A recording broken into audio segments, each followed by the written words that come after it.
Life had been a cruel teacher to me, bending me at every turn and testing my resolve. The courtroom, once a place where I thought I could finally find justice, had become a battlefield of my own making. It wasn't just the case, it was everything. The betrayal, the lies, the backstabbing.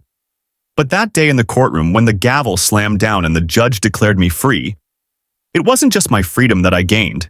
It was a new beginning, a chance to rewrite my story, a chance to redeem myself. And as I walked out of that courtroom, the world outside felt like a different place. Fresh air never tasted so sweet. The sun was setting, casting long shadows across the courtroom as the judge's words echoed in my ears. "Mr. D'Angelo, you are free to go." The words I had waited months to hear were finally here. After countless sleepless nights, endless legal battles, and dealing with people I thought I could trust, the case was finally closed. My lawyer, Marcus, gave me a reassuring nod, his tight smile barely concealing his relief. But it wasn't just relief I felt, it was something deeper, something I hadn't realized was missing in my life for so long. Freedom. I walked out of the courtroom with Marcus at my side. My heart was pounding, but not from fear or anxiety. This was a different kind of pounding, one that was full of hope, full of the possibility of a future I hadn't allowed myself to believe in. As we reached the exit, I saw her. Gina. Gina, with her bright smile and strong embrace, rushed toward me like she was waiting for this moment her whole life. She wrapped her arms around me, and for the first time in months, I allowed myself to feel safe. For the first time in months, I didn't feel like I was carrying the weight of the world on my shoulders. "It's over, Dad. We did it," she whispered, her voice trembling with emotion. I could hear the sincerity in her words, the raw honesty that only a daughter could convey. And for the first time in a long time, I felt like I could breathe again. Freddie, who had been standing nearby with a proud smile, stepped forward. He was more than just a friend. He had become a symbol of stability in the chaos that had been my life. His calm presence was a balm to my weary soul. "You did it, Kurt. You made it through," Freddie said, clapping me on the back. "You're free now. It's time to move on." I nodded, trying to suppress the emotions that threatened to overwhelm me. It had been a long road, a road paved with lies, deceit, and betrayal. But it was over. At least that's what I thought. But then I saw her.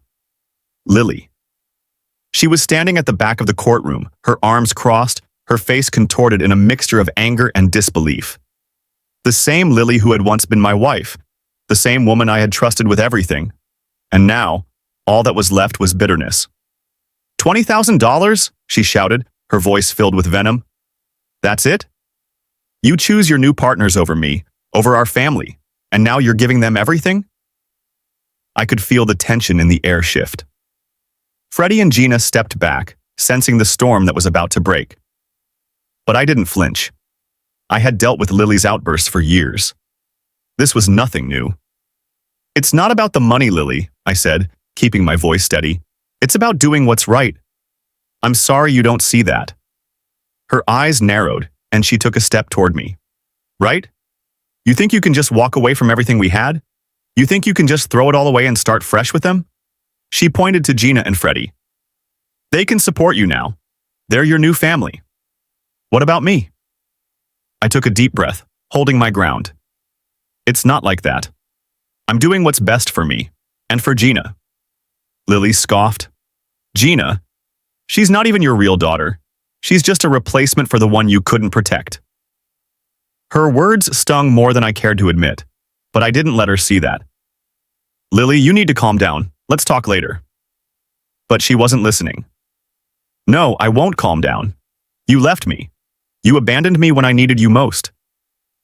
I looked at Gina, who was silently watching, her expression full of understanding. Then I turned to Freddie. "Let's go. We're done here." We made our way out of the courthouse, and the heavy door closed behind us with a finality that left a chill in the air. The night was cool as we stepped out into the city. It felt strange, like I was stepping into a new life, one that didn't involve constant stress, betrayal, and anxiety. Gina held onto my arm, her grip tight. "We should go somewhere nice. You deserve a celebration, Dad." I smiled, grateful for her presence. Dinner sounds good. I've had enough jail food for a lifetime. We piled into Freddie's car and headed to RPM Italian, a restaurant I had frequented for special occasions. It has always been our spot, our place to celebrate, to mark milestones in our lives. As we drove, I could feel the weight of everything lifting off my shoulders. I had been so consumed by the past, by the hurt, the anger, the desire for revenge, that I had never stopped to think about what really mattered. The night was ours, and for the first time in a long time, I was looking forward to the future. When we arrived at the restaurant, I made sure the reservation was set for 4, but then turned to Freddie. "Can you check if your husband can join us?" Freddie fell silent, her face unreadable. Then Gina spoke up, her voice soft but firm. "Dad, she doesn't have a husband anymore." The words hung in the air, and for a moment I felt like I had missed something crucial. Freddie had always worn a wedding ring, and so had her husband. At least that's what I thought. "I'm sorry, Freddie. I didn't know," I said, my voice laced with regret. Freddie gave a soft smile. "It's okay. I haven't taken it off. My husband died 5 years ago.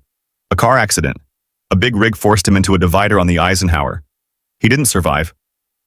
I stood there, stunned. I had no idea. I had assumed she was still married. But as she spoke, I could hear the pain in her voice, even though she had long since learned to hide it. "I'm so sorry," I said, my heart heavy with regret. Freddie looked at me, her eyes softening. "It's all right. You didn't know." As we walked into RPM Italian, I felt a mixture of guilt and gratitude. I had spent so much time focusing on my own pain, my own problems, that I hadn't even thought to ask Freddie how she was doing. Dinner was everything I needed. The food was fantastic, the company even better. As we laughed and talked, I found myself letting go of the bitterness that had consumed me for so long. I was finally free from the prison of my own making. By the time dessert came around, I knew what I had to do.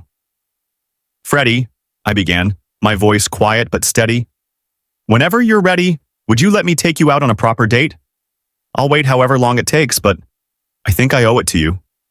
She looked at me, her eyes wide. "Are you sure? After everything?" I smiled, the weight of the past lifting from my shoulders. "I'm sure. You've been there for me when I needed it most. It's time I return the favor." Gina laughed and nudged me. "Dad, we're definitely keeping in touch. You're not getting rid of me that easily." Freddie smiled, her lips curving into a small but genuine grin. "All right, Kurt. I think that would be nice." That night, I realized something important. Life wasn't about revenge. It wasn't about clinging to the past or trying to prove something to people who would never understand. It was about the people who truly mattered: Gina, Freddie, and the new family we were building together. As I walked into the house later that evening, I was surprised at how much had changed. The place was different, more alive. It wasn't just a house anymore. It was a home. Freddie's influence was everywhere, and it was clear that this new chapter in my life was going to be something better. It wasn't just the house that had changed. It was me. I had spent so long fighting, so long clinging to the past, that I had forgotten what really mattered. But now, I was ready to embrace a future where love and family were at the center. I had everything I needed: Gina, Freddie, and the chance to start fresh.